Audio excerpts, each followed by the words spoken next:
Hey everyone, Dan here. I wanted to take a look at AMC today. I do have some AMC. I've been in it for a while, and obviously we have been back in action lately.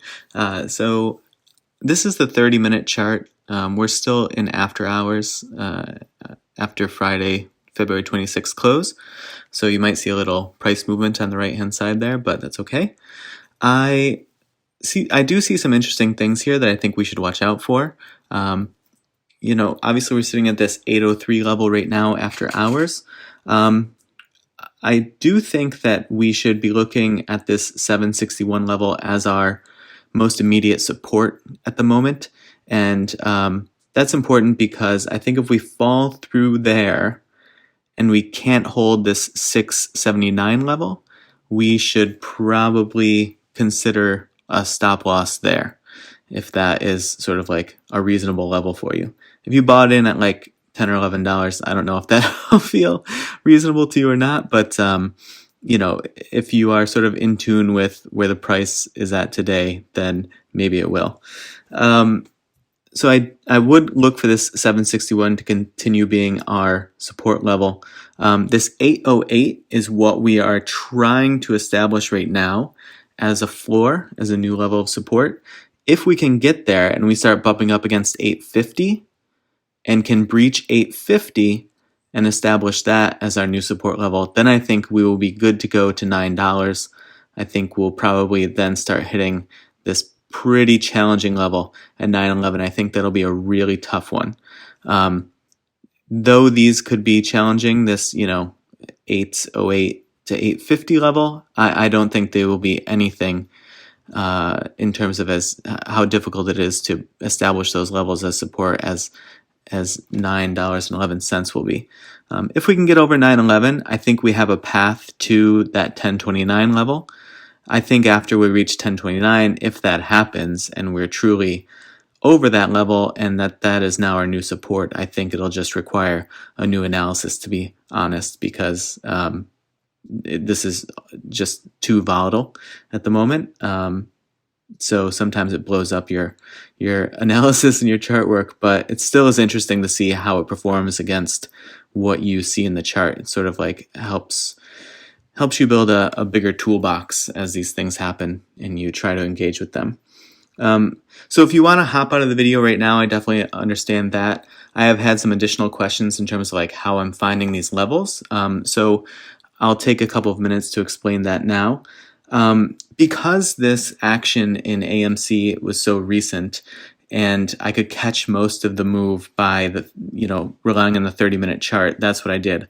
I typically try to go shortest interval possible that allows me to catch enough of the move to make sense of it. And what I mean by that is finding levels that are sort of continuously being hit as support or resistance. So if we see here, this red line, for example, this is previous support. Okay, you see how this green candle closed above it, so this was support. It then waffled around a little bit here. It hit resistance here, but then it established support here. It sustained that support here, and then it went up and out of that range. It then started bumping its head up against this next range, so that's what I'm looking for here. The more bumps that you have in a line, the more it's going to make sense, meaning the more price action that bumps up against it, it's going to make sense. And I don't mean sort of like bumping into the middle of the body of the candle like this one. I mean like the very tops of it are hitting or the very bottoms of it are hitting. And there can be a little bit of bleed over, but there's a big difference between like the bleed over of this candle versus the middle of the body that this one is.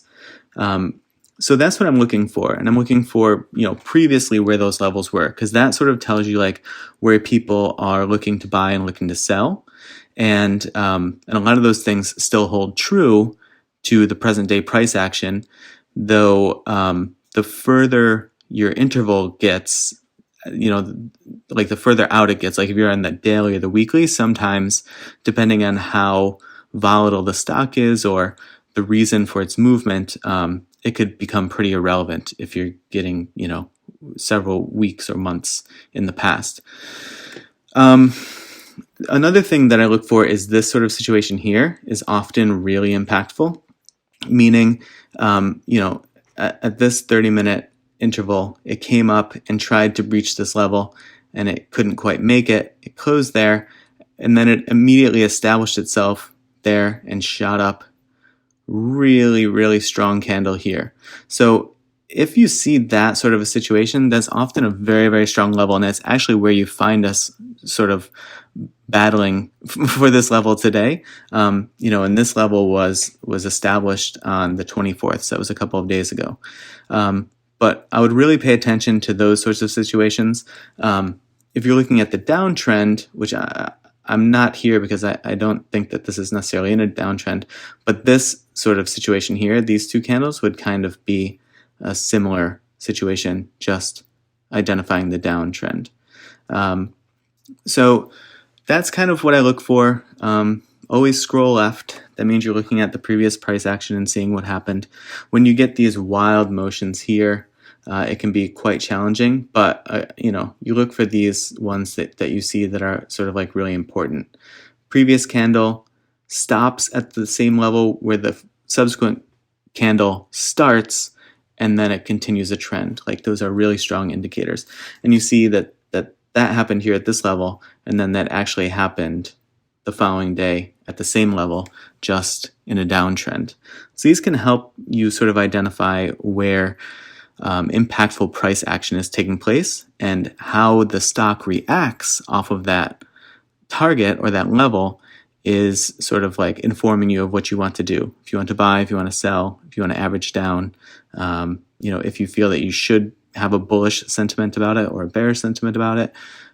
These are the things that you're trying to figure out. But I'll do an additional video that just focuses on this in the near future, and hopefully that'll help. But being that this was such a short analysis to begin with, I thought this might be helpful to tack on in this video. In any case, if you enjoyed this or any of my other videos, a like and a subscribe go a long way, and I really appreciate it.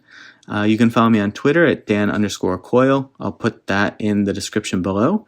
And no matter what, I hope you have a good weekend, and I'll see you in the next video.